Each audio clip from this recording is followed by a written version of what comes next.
Olá, bom dia.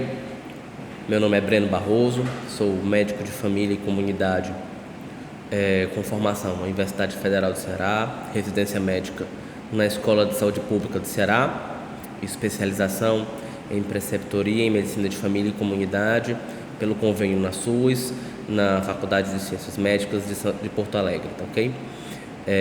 Esse aqui é um módulo de saúde mental aplicado à atenção primária, tá? Essa aula de hoje é uma aula que vai abordar não somente a entidade patológica em si, mas sintomas e queixas muito comuns em saúde mental na atenção primária, ok? Nós aqui abordaremos apreensão, estresse, ansiedade e sofrimento, que engloba os CIDs F40, 41, 42, 43, 44 e 45. Essa aula ela está baseada nas diretrizes mais atuais que estão vigentes no momento, tá certo? Que é a diretriz de 2014 do Canadá, que é uma referência mundial em saúde mental, o nosso Manual de Diagnóstico Estatístico de Transtornos Mentais, o DSM-5, o Tratado de Medicina de Família e Comunidade, já de 2019, da Sociedade Brasileira de Medicina de Família e Comunidade, e o Tratado de Medicina Ambulatorial do Duncan, tá certo?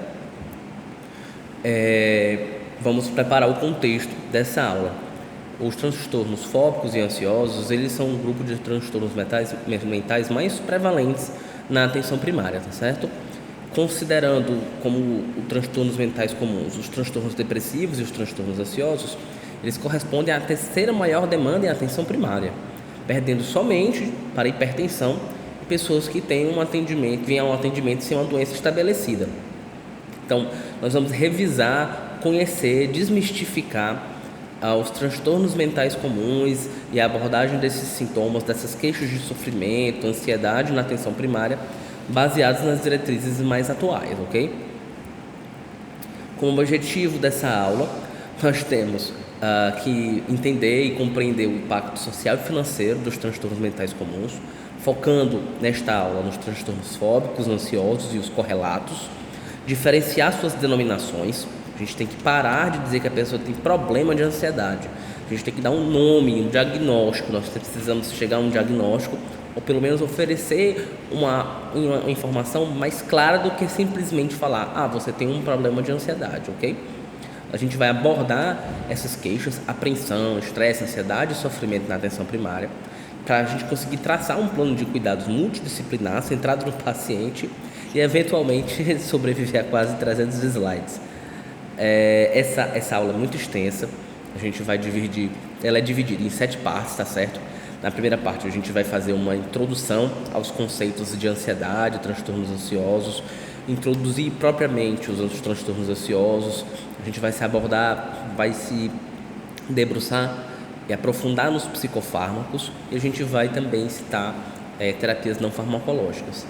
E também nós vamos abranger nessa aula de hoje a parte 2, que já entra nos diagnósticos: transtorno de ansiedade generalizado, o transtorno misto depressivo ansioso ou ansioso depressivo ou depressão ansiosa, e o transtorno de pânico, fazendo a diferenciação com ataques de pânico.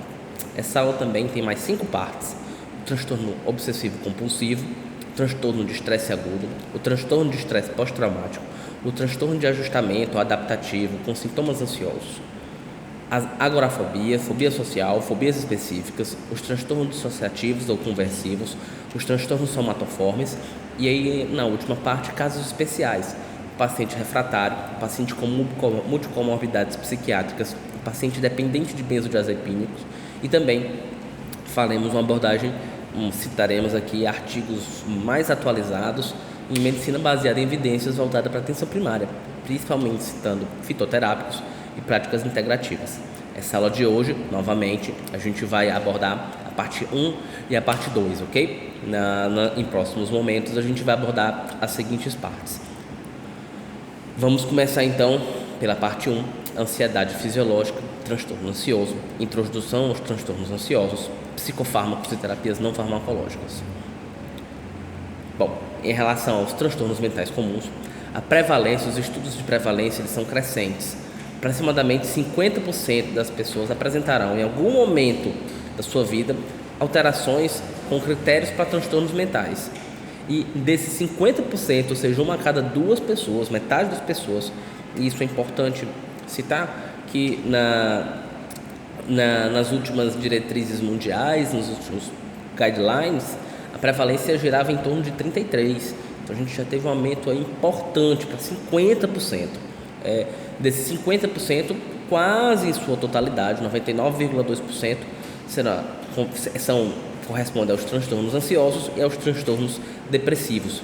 Por isso é muito importante a gente se aprofundar nos transtornos mentais comuns. Vamos lá. O que é a ansiedade? A ansiedade em si, ela é um sentimento, uma emoção fisiológica, tá certo? Ela tem tanto os seus, entre aspas, sintomas, as suas manifestações mentais, como manifestações físicas também, orgânicas. Nós temos parestesias, parestesia ao redor da boca, nas extremidades, palpitações, uma dispneia suspirosa, desconforto torácico leve, desconforto abdominal, diminuição do sono e hipervigilância. Isso são manifestações fisiológicas de ansiedade, tá certo? Isso aí não há nada de doença. É importante a gente sempre salientar que a ansiedade é importante na nossa evolução como espécie, porque ela corresponde àquela resposta de luta e fuga, ok? Ela corresponde à nossa capacidade adaptativa. Então, a ansiedade não é doença, ok? O que a gente precisa diferenciar é aquilo que é fisiológico daquilo que é patológico. Então, assim, primeiro, quando a gente vai abordar uma pessoa que tem essas queixas de ansiedade, a gente primeiro precisa se perguntar: é ansiedade? Porque às vezes a pessoa não consegue encontrar uma palavra melhor. Do mesmo jeito que uma pessoa às vezes relata tristeza, ou desolação, ou desmoralização, e fala depressão. Então às vezes a palavra confunde. A gente tem que diferenciar aquilo que é ansiedade, daquilo que é apreensão, daquilo que é inquietação, daquilo que é irritabilidade, daquilo que é euforia.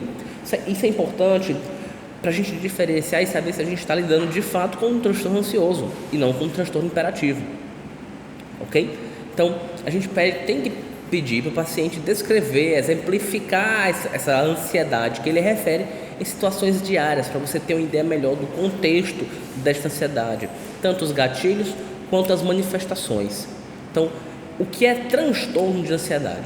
Quando a gente vai lidar de transtorno de ansiedade, a palavra mágica é a palavra transtorno, ok? Transtorno é patológico, transtorno é algo que é persistente, que não tem um estímulo correspondente, que não tem um estímulo proporcional, é uma sensação que impacta na funcionalidade, que causa sofrimento à pessoa. É isso que é transtorno. Por exemplo, tem muita gente que é organizada e é responsável e fala: mas eu tenho toque, olha aqui o meu toque, eu arrumo isso aqui, eu tenho que arrumar meu quarto todo dia porque eu tenho toque. Toque não é isso, certo? Uma pessoa não pode falar que tem toque se orgulhando. Toque tem impacto na funcionalidade, toque tem sofrimento. É aquela pessoa que não consegue sair de casa para interagir com as pessoas porque ela precisa às vezes fechar a porta 5, 10 vezes. Aquela pessoa que tem que às vezes fazer uma lista do que vai falar e tem que seguir aquela lista, senão começa a sentir sensações desconfortáveis. E isso é um transtorno, ok? Isso é muito importante. Então, o Tratado de Medicina de Família e Comunidade, agora de 2019, em sua nova edição, em que o capítulo, a parte de saúde mental, teve um upgrade muito bom, ele propõe a gente abordar a ansiedade em 3 passos, tá certo? Essa avaliação em 3 passos. Primeiro, diferenciar a ansiedade de inquietação, euforia, irritabilidade. Segundo, avaliar a repercussão dessa queixa de ansiedade na vida da pessoa, se perguntando: causa transtorno? De novo a palavra transtorno. E por último, esclarecer se de fato aquela ansiedade que você percebeu que é uma ansiedade que causa sofrimento, ela é o problema principal, portanto a gente estaria lidando com um transtorno ansioso, ou se ela é parte de um ou mais problemas, transtornos subjacentes. Uma pessoa que começa a ter episódios, ataques de pânico, sintomas de ansiedade, quando o parceiro chega em casa, ela pode estar sofrendo violência doméstica, ela pode estar sofrendo de outro sintoma, outro problema. A gente não pode simplesmente se limitar no diagnóstico de transtorno ansioso. Então, dado essa perspectiva inicial dos transtornos de ansiedade, a gente vai começar um pouco a falar da sua etiopatogenia. Ela tem uma grande influência do ambiente, tá certo? Nas relações familiares, ok?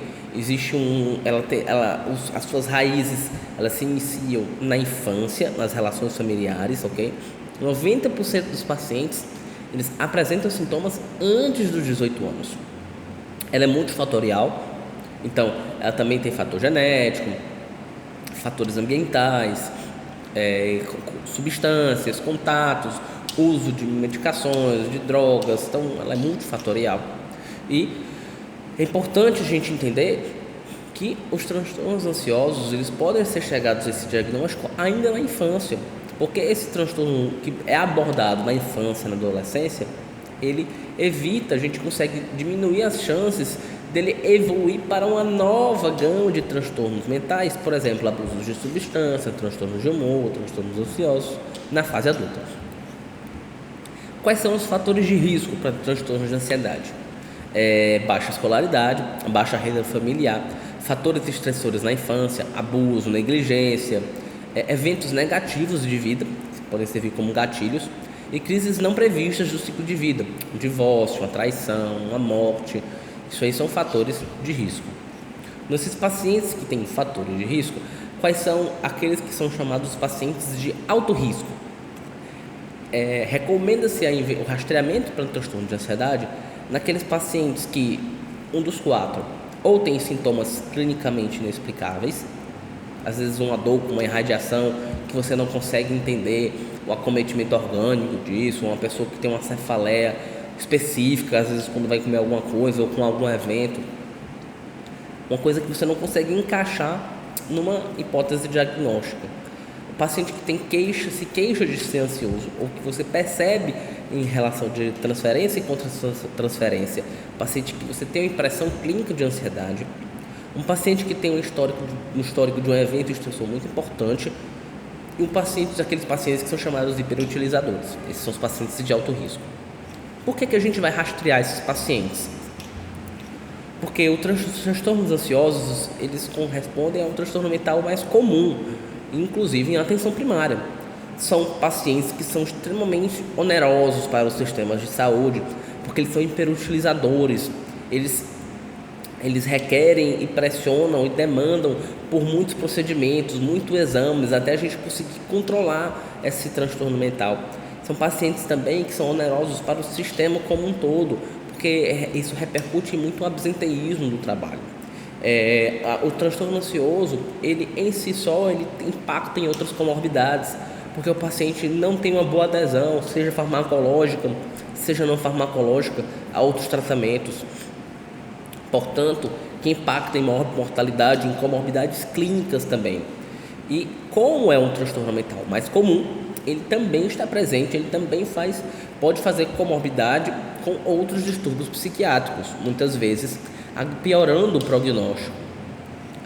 Em relação à prevalência, ele é o transtorno mental mais comum, porque no decorrer de um ano, até 18% da população preencherá critérios para receber um diagnóstico de transtorno de ansiedade. E, de uma maneira geral, 30% das pessoas apresentarão ao longo da vida sofrimento com critério diagnóstico para um transtorno de ansiedade.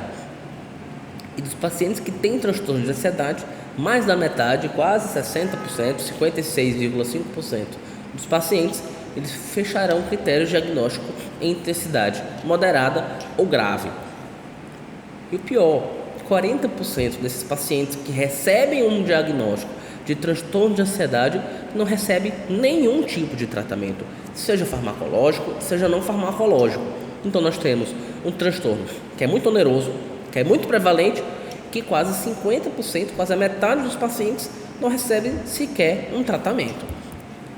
Então é por isso que é importante, quando a gente vai rastrear, e a gente precisa rastrear, a gente primeiro tem que afastar quadros clínicos que mimetizem quadros ansiosos, mas isso somente quando há dados clínicos relevantes, múltiplos, porque como se trata de um transtorno mental muito prevalente, a gente não pode postergar o diagnóstico e o tratamento farmacológico ou não farmacológico, simplesmente porque nós solicitamos diversos exames complementares que muitas vezes demoram para serem realizados, e aí o paciente fica em sofrimento, ok? Então, somente quando há dados clínicos relevantes para a gente poder fazer um diagnóstico diferencial. O paciente, por exemplo, que se queixa de aperto no peito, poderia ser uma síndrome coronariana, alguma arritmia. Vamos investigar. Insônia, tremores, o paciente está tendo hipertiroidismo, alguma tireoidopatia. Cansaço no corpo, peso no corpo, seria um quadro anêmico. Falta de ar, asma brônquica, DPOC. A gente também precisa afastar o uso crônico recorrente de substâncias. Por exemplo, os hormônios tireoidianos em dosagem incorreta, broncodilatadores, corticoides, anticonvulsivantes, antihistamínicos, próprio antidepressivo ou estimulante, paciente que usa muito café ou faz uso de cocaína ou anfetaminas ou que faz muito uso de álcool. Isso pode mimetizar sintomas de ansiedade, ok?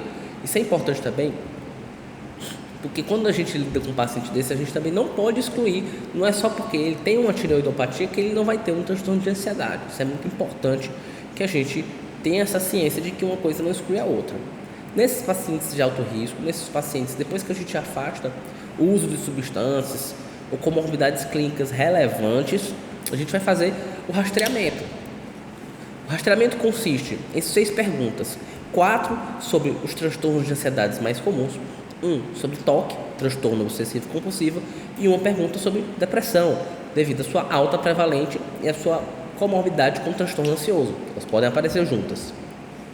Em relação ao transtorno de pânico, você pergunta: você teve alguma crise ou ataque de ansiedade em que de uma hora para outra se sentiu muito assustado, ansioso e desconfortável? Para transtorno de ansiedade, você diria que nos últimos 6 meses para cá você tem se sentido muito com os nervos à flor da pele, preocupado, ansioso com tudo, se sentido no seu limite? Para transtorno de estresse pós-traumático, nesses últimos meses você tem vivido tendo sonhos ou pesadelos repetitivos em relação à situação traumática da sua vida, com pensamentos, flashback, que é como se você tivesse sentido de novo que aquilo aconteceu, que tinha acontecido há pouco tempo? Para fobia social, você diria que fica desconfortável, ansioso perto de outras pessoas e que isso é um problema para você? Para toque, você tem manias ou rituais de checar ou verificar coisas, contar, limpar, organizar? E se você tem esses rituais, isso incomoda você e toma pelo menos 1 hora do seu dia? E por último, depressão. Você teve algum período que durou mais de 1 semana em que você perdeu interesse por tudo, por coisas do trabalho, atividades de lazer ou outras coisas que você normalmente gostava de fazer? Ponto. E você fez um rastreamento dos transtornos mentais comuns, ok? Se o paciente responde positivamente a um desses, você vai destrinchar essa pergunta, você vai fazer outras perguntas e prosseguir com a investigação. A gente vai resgatar esse momento daqui a pouco. Em relação à importância epidemiológica, por que a gente precisa rastrear? Lembrando que a gente precisa excluir possíveis causas clínicas e medicamentosas relevantes, aprofundar as investigações das perguntas positivas de rastreamento que você fez e checar os critérios diagnósticos. E é importante sempre aproveitar o rastreamento positivo e perguntar mesmo na história do paciente, investigar a bipolaridade, uso problemático de álcool, dor crônica e até o risco de suicídio. Muito importante, os transtornos ansiosos eles podem coexistir, tratam-se de doenças muito prevalentes, tá certo? Eles podem coexistir entre si, a pessoa pode ter mais de um tipo de transtorno de ansiedade ou pode ter mais de um tipo de transtorno mental, um transtorno de ansiedade com abuso de substância, um transtorno de ansiedade com transtorno de humor depressivo, um transtorno de ansiedade com um TDAH. Então, porque isso é importante, eles não são excludentes. Isso implica em quadros às vezes mais severos, com maior repercussão funcional, com pior resposta e com maior cronicidade.